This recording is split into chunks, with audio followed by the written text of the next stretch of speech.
But that was just one of those examples. And like I said, I'm sure y'all had examples of that where you just knew certain things were gonna go right, and you know what I'm saying, you've had doubt, and you've had to the point where your anxiety made you, you know what I'm saying, like, man, it just ain't gonna happen, and then it don't happen. You know what I'm saying? You just know it ain't finna happen. You know something crazy finna happen, and it end up, you know what I'm saying, it end up happening. Um, but that's why we gotta be confidence, gotta have confidence in our prayers. Let's look at that First Timothy chapter 2 and verse 8.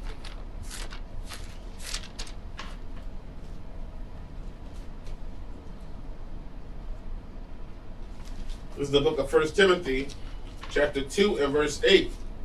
I will therefore that men pray everywhere, lifting up holy hands without wrath and doubting. All right, lifting up holy hands without wrath and without doubting. All right, praying everywhere. Persistent prayer. Let's look at Luke chapter 5 and chapter 11. Chapter 11 and verse 5. We're going to read down to verse 11. But persistent prayer, we can't, you know what I'm saying, just because it didn't happen that time, we stopped praying for it. That prayer life got to be persistent. This is the book of Luke, chapter 11 and verse 5.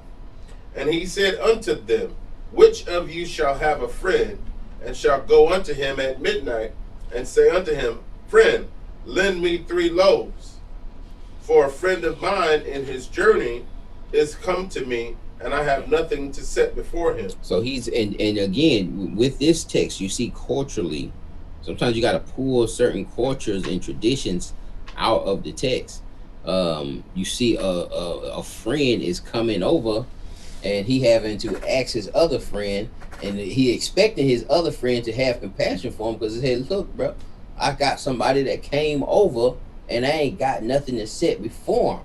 So it's like, you know, we got to set something before him if we have guests that come over. You know what I'm saying? You know we got to have something. So listen, I need 3 loaves of bread, bro. It's midnight. You know, it's midnight. But this ain't an unusual thing. This was a custom. So when people came through, that we treated, you know what I'm saying, our brothers and sisters, we would, you know, if we had to, you know what I'm saying, kill a kid or kill a goat. You know what I'm saying, when we have those certain events or have people coming through, or family coming through, even if it's unexpected, you know what I'm saying, sometimes you know what I'm saying, you killing that goat or killing that kid or that lamb. Keep going on that. Verse 7. And he from within shall answer and say, trouble me not. The door is now shut, and my children are with me in bed. All right, man, the kids are asleep, man. It's midnight, man. Leave me alone. Keep going. I cannot rise and give thee. I say unto you, though he will not rise and give him, because he is his friend, yet because of his importunity, he will rise and give him as many as he needeth. And I say unto you, ask, and it shall be given to you. Because it's importunity. Importunity. All right, that's this persistence. If he kept knocking, if he kept being persistent with that friend, like, listen, man, just go get the bread. You ain't gotta wake the kids up. Just go grab the bread, and you know what I'm saying, if y'all got some lamb or something left over, just grab a little bit of that, so I can just set something before my people. And being a friend, that friend is gonna look out for you. But initially they gonna shun you away. Probably gonna shun you away initially. Like, nah, I don't want to deal with it. If they see you persistent, you real, you know what I'm saying, you serious about the matter, a lot more than 9 times out of 10, a friend will look out for you. Keep going on that. And I say unto you, ask, and it shall be given you. Seek, and ye shall find. Knock, and it shall be opened unto you. For everyone that asketh receiveth, and he that seeketh findeth, and to him that knocketh it shall be opened.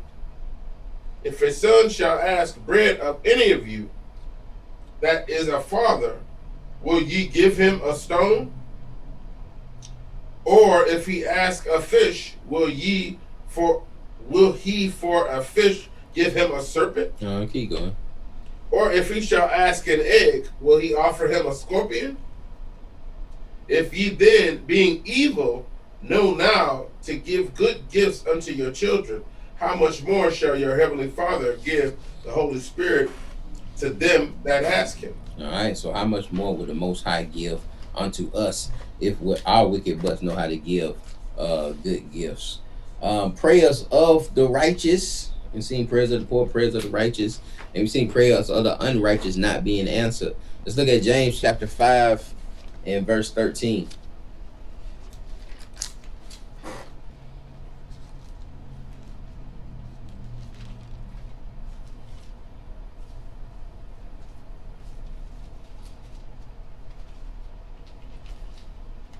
This is the book of James, chapter 5 and verse 13. If any among you afflicted, is any among you afflicted? Is any among you afflicted? Come on. Let him pray. Is any merry? Let him sing psalms. Let him sing psalms, man. We need some people singing psalms. You had, even in the temple, you had singers, you had porters, you had, you know what I'm saying, you had these things. We missing that, man. I'm gonna send out alerts. Man, send out an alert, man, because we do have enough sisters, there are enough brothers, there are camps that you know what I'm saying. And they may be out there, I may just, you know what I'm saying, I just may not see it. I ain't never came across it, but it may be out there. Maybe some camps that do it. Maybe I know them Demona Israelites in Demona. They live off of their singing. That's how they initially had their made their living, is off of their singing. And then eventually, even the first person how they got their citizenship was a brother was murdered at a bar mitzvah by some Muslims that raided the bar mitzvah, shot up the bar mitzvah. He was singing at that bar mitzvah, and at that point they were like, well, you know, they kind of like us a little bit, but you know what I'm saying. So they made a treaty with those Israelites. They ended up making where they had to, you know what I'm saying, maybe do like that. I think they had to do 2 years in the military. Everybody got to do 2 years in the military like everybody else. And they could stay on that land. But yeah, we do need those singers. Keep going though. Let him sing psalms. Keep going. Is any sick among you? Let him call for the elders of the church. And let those that are sick, let them call for the elders of the church. Come on. And let them pray over him. Church got that right. Anointing him with oil in the name of the Lord. Church got that right. You know what I'm saying? When people were sick or when people needed prayers, I recall that there always was some elders up front, and you could go up there and you receive prayers from those elders. You know what I'm saying? So they did have that right. And you do this, and you go up there, you know what I'm saying, confessing your sins and what you needed prayer for. You know what I'm saying? When they did the little prayer call, they have all the deacons and the deaconesses up there, and you go up there for your prayer and confess. And like, you know what I'm saying? I stole this, or I did this, or I was, you know what I'm saying, I committed this. And you know what I'm saying, you get those prayers, and you know, sometimes 3-4 deacons be on you. You know what I'm saying, be on you, praying for you. But we do need to implement that also. In Israel, especially if we have big congregations, but we got to have humility to be able to admit those sins, and so people can pray, so the righteous, and that's why I said the elders, because they've been there and they're probably they're more righteous than the rest of the congregation a lot of times. Not all of them, but you know, some of the times. Keep going. And the prayer of faith shall save the sick. And the Lord shall raise him up. And if he have committed sins, they shall be forgiven him. And the Most High raise him up, and if he committed sins, they'll be forgiven by him because of those prayers of those elders that prayed over him. Keep going. Confess your faults one to another and pray. One for another. And pray one for another. Come on. That ye may be healed. The effectual fervent prayer of a righteous man availeth much. The prayers of the righteous availeth much. Keep going. Elias was a man subject to like passions as we are, and he prayed earnestly that it might not rain. And it rained not on the earth by the space of 3 years and 6 months. And he prayed again, and the heaven gave rain, and the earth brought forth her fruit. All right, so he prayed again. Elijah, so I know we just talking about that with Elijah praying and holding the rain, and then praying again diligently in the rain coming. Let's look at Sirach 35. We see that the righteous prayers, the prayers of the righteous availeth much. If you got 4 or 5 righteous men praying for you, you know what I'm saying, them sins can be forgiven and you can be raised up. Sirach 35 and 16.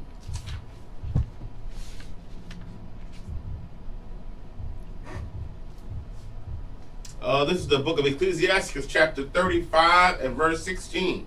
He that serveth the Lord shall be accepted with favor. He that serveth the Lord shall be accepted with favor. Come on. And his prayer shall reach unto the clouds. And his prayer shall reach unto the clouds. Purpose is and I'm gonna do a class on this too, man. Purpose is a shield.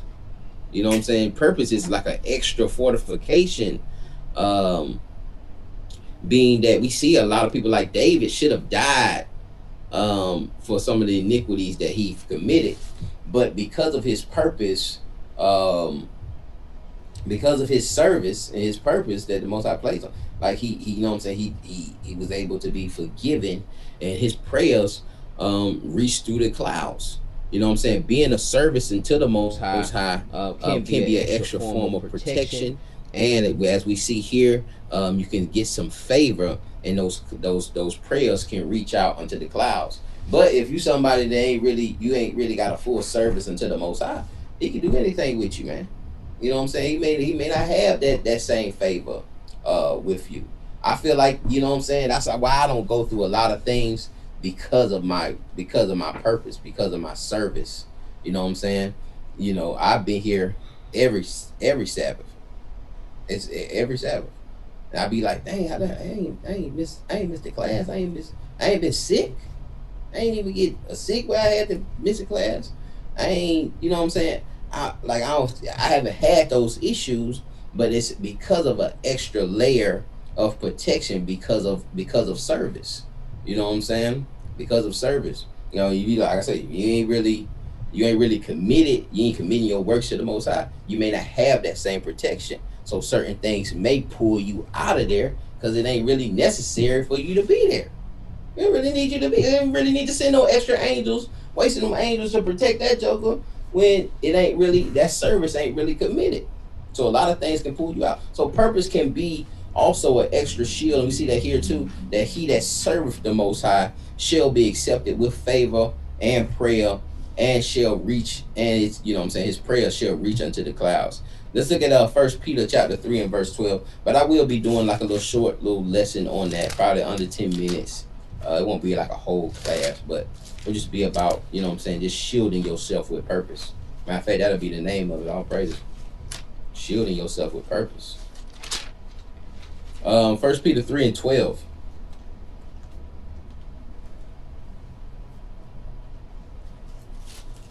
This is the book of 1 Peter chapter 3 and verse 12.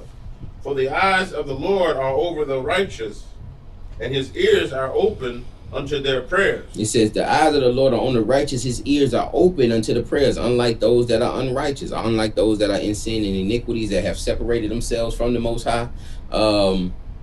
We see the opposite here. We see that his ears are open, his ears are not heavy, his ears are open to receiving these prayers. Keep going. But the face of the Lord is against them that do evil. And the face of the Most High is against them. It's away from them that do evil. Bow heads, on knees, open hands. All right. We've seen a couple precepts where we've seen the Pharisees standing inside of the synagogues. I think it was another precept where we were standing inside of the in the street corners. There's one more precept where we seen standing and praying. All right, these are going to be a couple precepts on our heads being bowed, and some prayers being on our knees with open hands. So sometimes, you know what I'm saying, some of those prayers need to go out. Sometimes you may need to hit your knees, you know what I'm saying, to send out some of these prayers, especially when you go into that private room um, hitting your knees and opening your hands up to hear these prayers. And we see our forefathers in a couple of these precepts doing the same. Let's look at Lamentations chapter 2 and 19.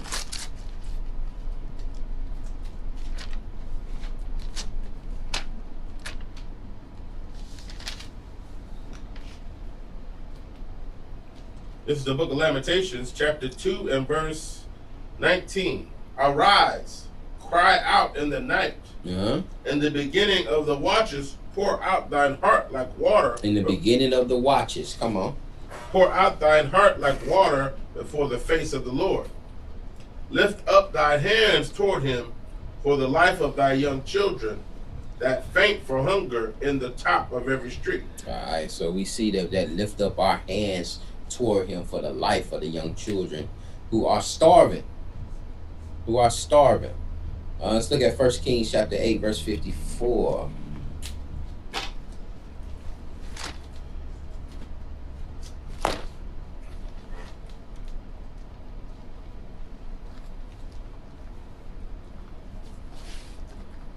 Write that down. Shield it by purpose.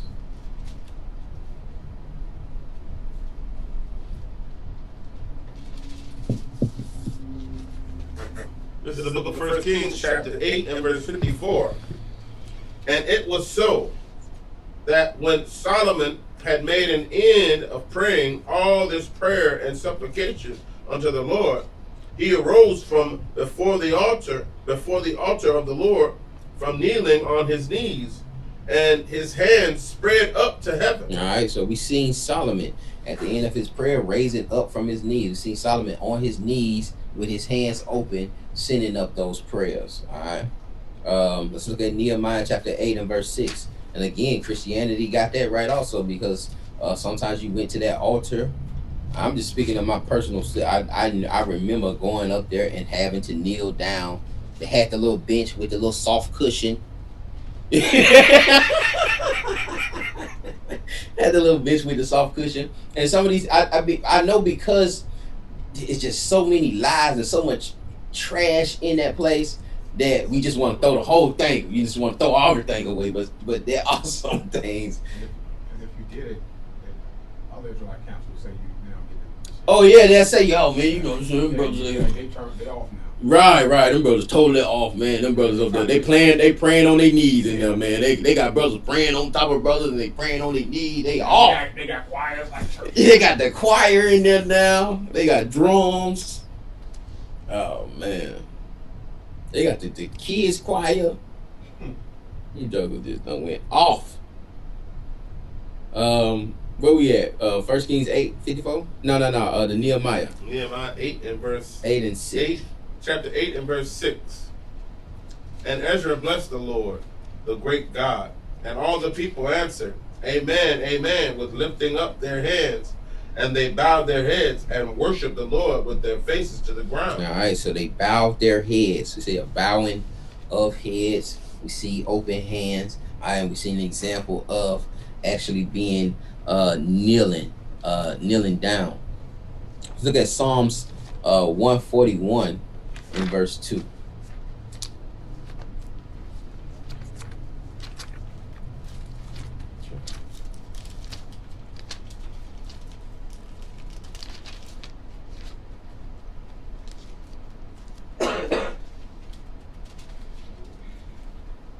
This is the book of Psalms, chapter 141 and verse 2. Let my prayer be set forth before thee as incense, and the lifting up of my hands as the evening sacrifice. All right, let my prayer be set forth as an incense. All right, so the incense, that smoke going up, and the lifting up of hands as the evening sacrifice. Let's look at Ezra 9:5. This is another precept on lifting, having those hands open, lifting up those hands towards the Most High.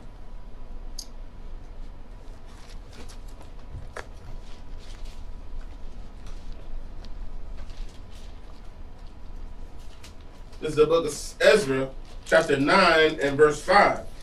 And at the evening sacrifice, I arose up from my knees, from my heaviness, and having rent my garment and my mantle, I fell upon my knees and spread out my hands unto the Lord my God. All right, having rented his garment, fell upon his knees, spread out his hands unto the Lord his God at the evening sacrifice.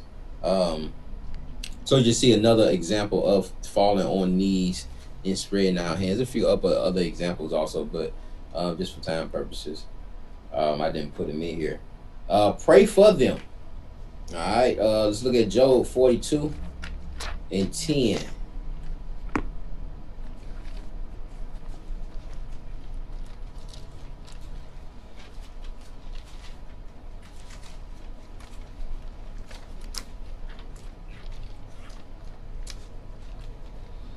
This is the book of Job, chapter 42 and verse 10. And the Lord turned the captivity of Job when he prayed for his friends. When he did what? When he prayed for his friends. Now these are friends that are telling him, man, you must have did some, ain't no way. You know what I'm saying? You ain't telling us the truth. That were doubting his innocence. But he prayed for his friends, and the Most High released that captivity. Come on. Also, the Lord gave Job twice as much as he had before. All right, so it's power in praying for them, especially those that despitefully use you. We can see that in Luke chapter 6 and verse 27. So a lot of times we be thinking that the prayer we praying for them means that, you know, it's really for you too, though. Your prayer for them is also beneficial for you. Your forgiveness of them is also beneficial for you. Even more so, really. Luke chapter 6 and verse 27. This is the book of Luke, chapter 6 and verse 27. But I say unto you, which hear, love your enemies, do good to them which hate you, bless them that curse you, and pray for them which despitefully use you. All right, so pray for them that despitefully use you, bless them that curse you, do good to them that hate you.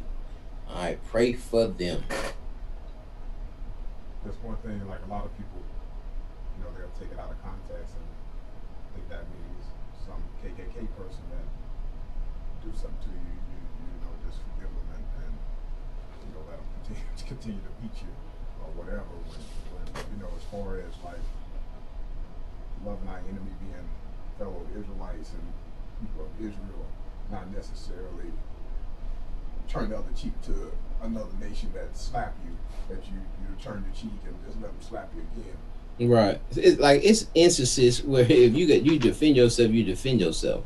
But in cases where you're not gonna kill them, Right. you know what I'm saying? Like This love man, your neighbor as yourself, and the way it shows you that your neighbor is Israel, is your neighbor. It's talking about, people think that it's talking about love, not meaning, so that white people use it against you to you know, well, you should love us anyway. I know we did all this to you, but love us anyway.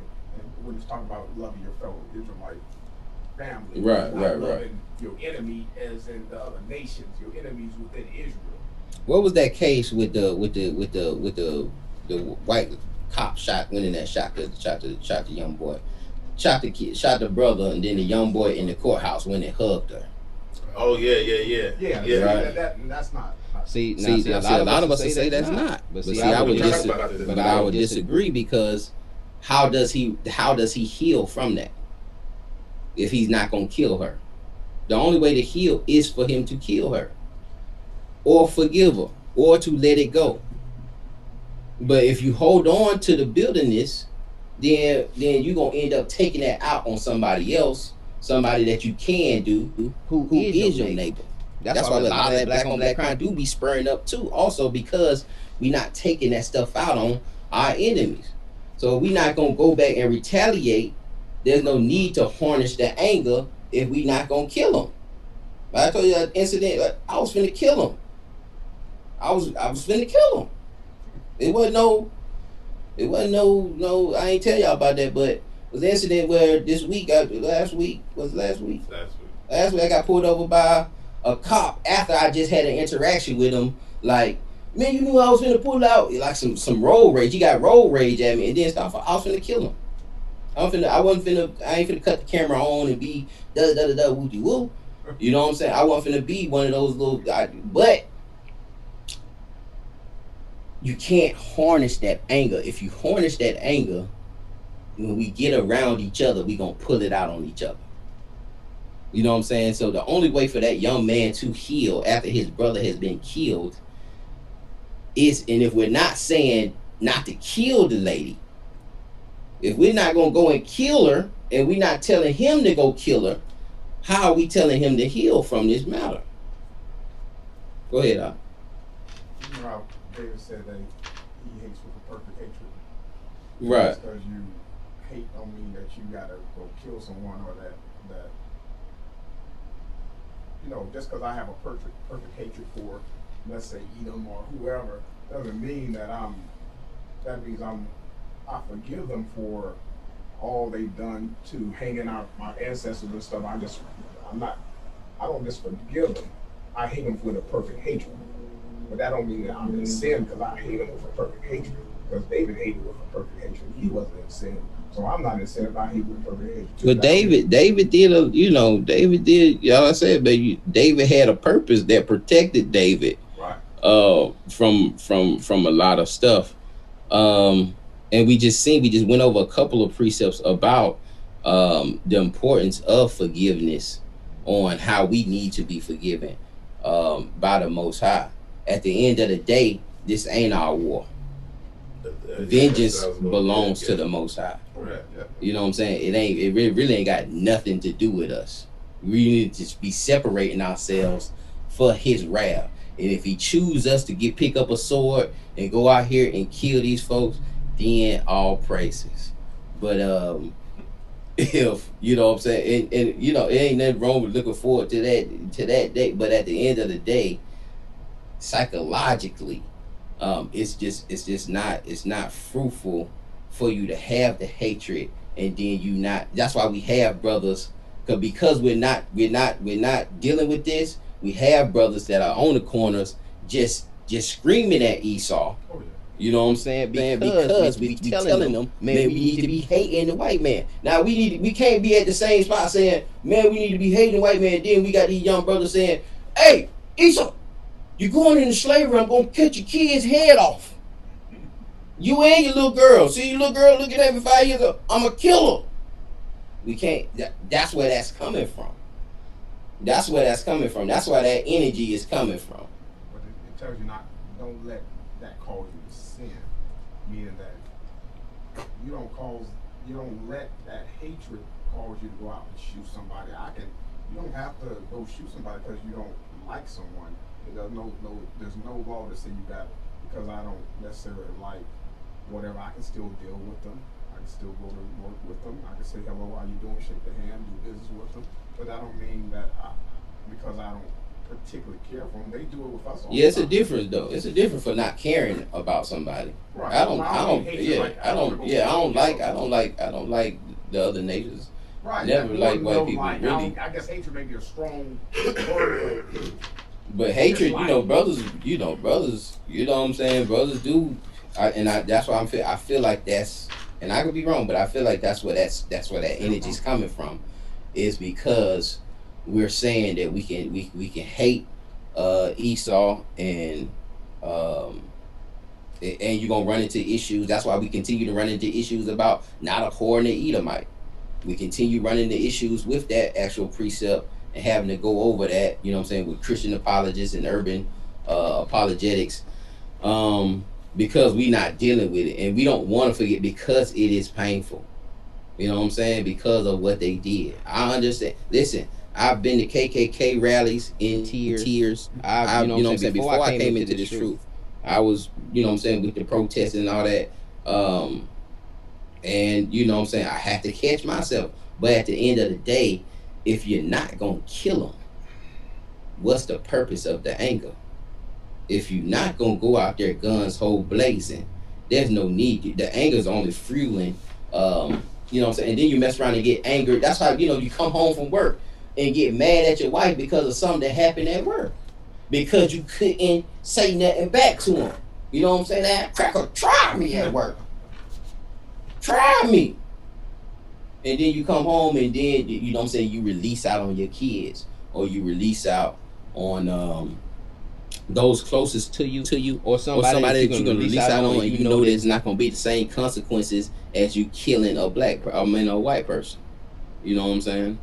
And so we, you know, and then we say we angry, but you know what I'm saying? Like hate and anger it's gonna bring action. It ain't something that you just sit up there. You know what I'm saying? Like, you know, when you get mad, you like, man, don't make me cry.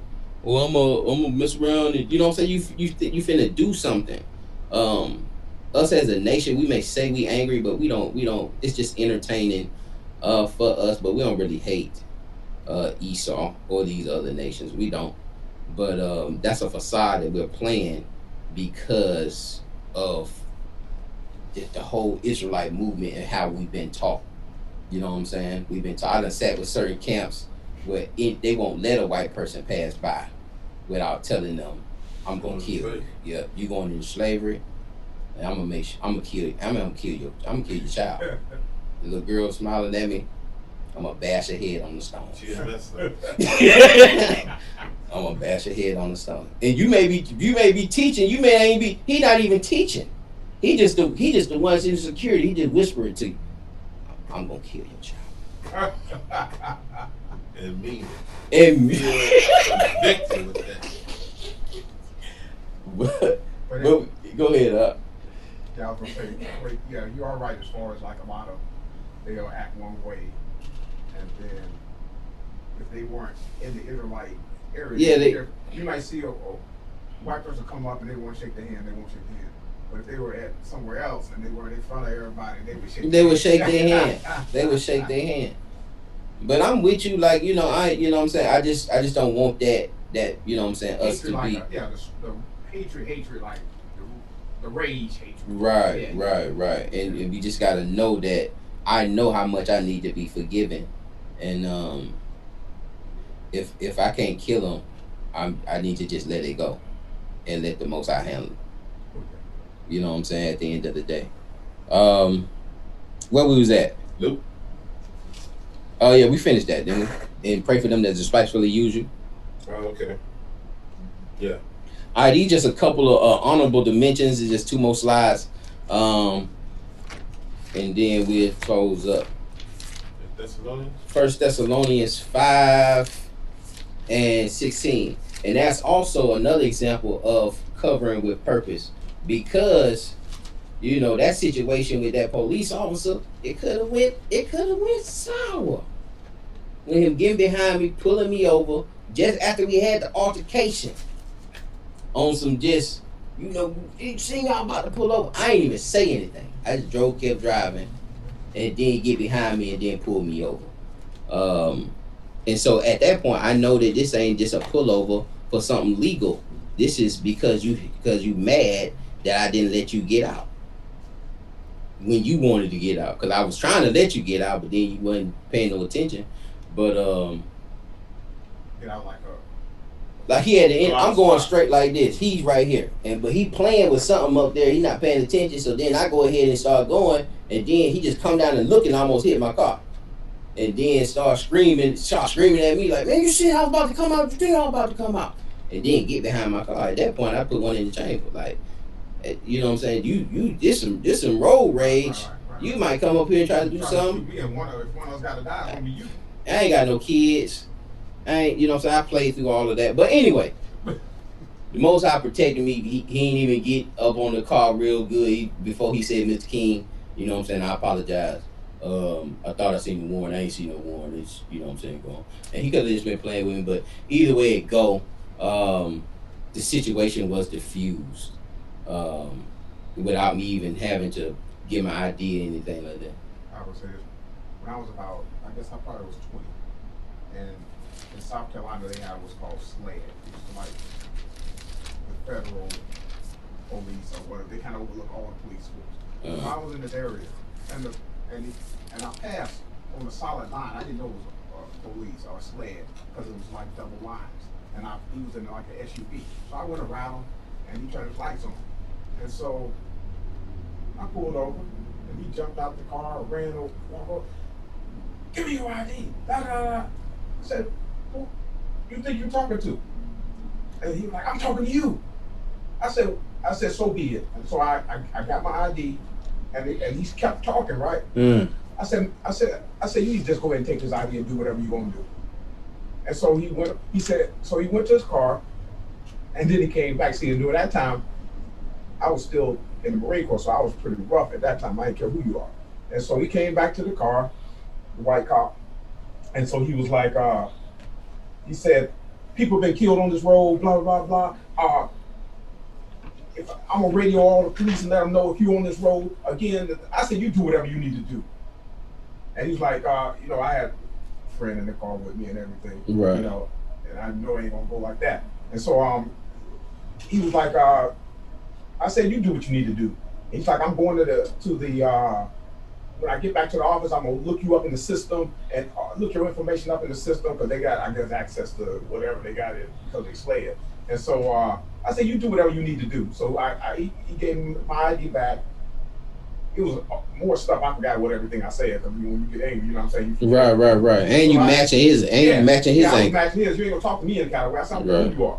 And so, but probably that evening, about 6 or 7, all of a sudden the phone rang at my mom's house. I pick it up, and they said, is so and so here? At first, I knew it was a white voice. I don't know white friends or nothing. So I started to say no. But I went on and said, this is he. He was like, this is the SLED agent that stopped y'all. Like, oh shoot, what he did. And so he was like, I just wanted to call and apologize to you for the way I handled myself and blah blah blah. I never had that happen. And so I was like, you know, I like to apologize also for the way I handled myself. He said, I know you had your friend in the car and everything, and you know, if anything I can ever do to help you out or anything, you let me know and everything. But yeah, I guess when he went there and saw in the system whatever he saw with me, I guess he decided to give me a call and apologize or whatever. And I said everything's fine. You know, I apologize to you. But yeah, I don't let that stuff fly. You don't just talk to me. I don't care if you're white, purple, or green. Right. Where we at? 1 Thessalonians 5:16. This is the book of 1 Thessalonians chapter 5 and verse 16. Rejoice evermore. Pray without ceasing. Pray without ceasing. Come on. In everything give thanks. For this is the will of God. This is the will of the Most High. Come on. In Christ, Mashiach Yahushua. And the Mashiach. And the Mashiach. Pray without ceasing. Always give thanks. Acknowledgement in all things. And this is his will. Also Psalms 48. Is the will to keeping these law, statutes, and commandments. But that's another precept for that. Ephesians 6:18. I say there's only 2 more precepts on this next slide. And we out of here. It's a long one, but prayer is a vital tool for our walk spiritually. I'm there. It's the book of Ephesians chapter 6 and verse 18. Praying always with all prayer and supplication in the Spirit, and watching thereunto with all perseverance and supplication for all saints. All right, for all saints. All right, praying always. Let's look at Philippians chapter 4.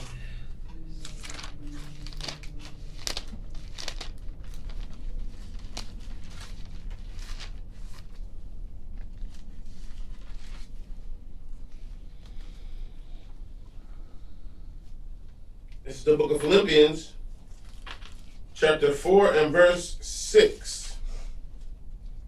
Be careful for nothing, but in everything, but by prayer and supplication with thanksgiving, let your requests be made known unto God. All right. It says be careful for nothing. That's about going into that, you know what I'm saying, being anxious or falling into any anxiety about what you're about to ask for.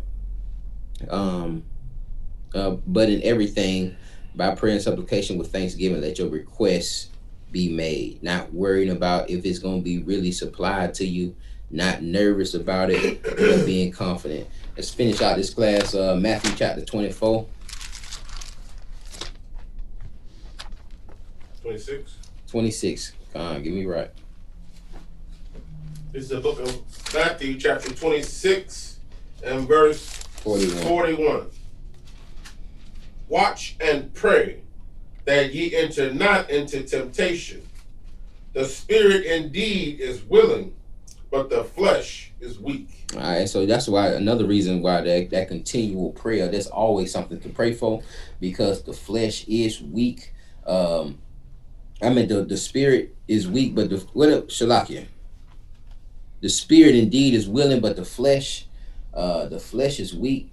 And so, you know what I'm saying, just pray that you don't fall into temptation. You're always you know what I'm saying, viable to, you know what I'm saying, fall into temptation or fall into any sin or iniquity. So, you know what I'm saying, just a prayer for that. If you ain't got nothing else to pray for, is always a prayer that, you know what I'm saying, is worth sending up. Anybody had anything else to add? It was really only 14 slides, but it's a lot of precepts on each slide. Anybody had anything else to add? No, I said with that, we're going to say shalom, y'all.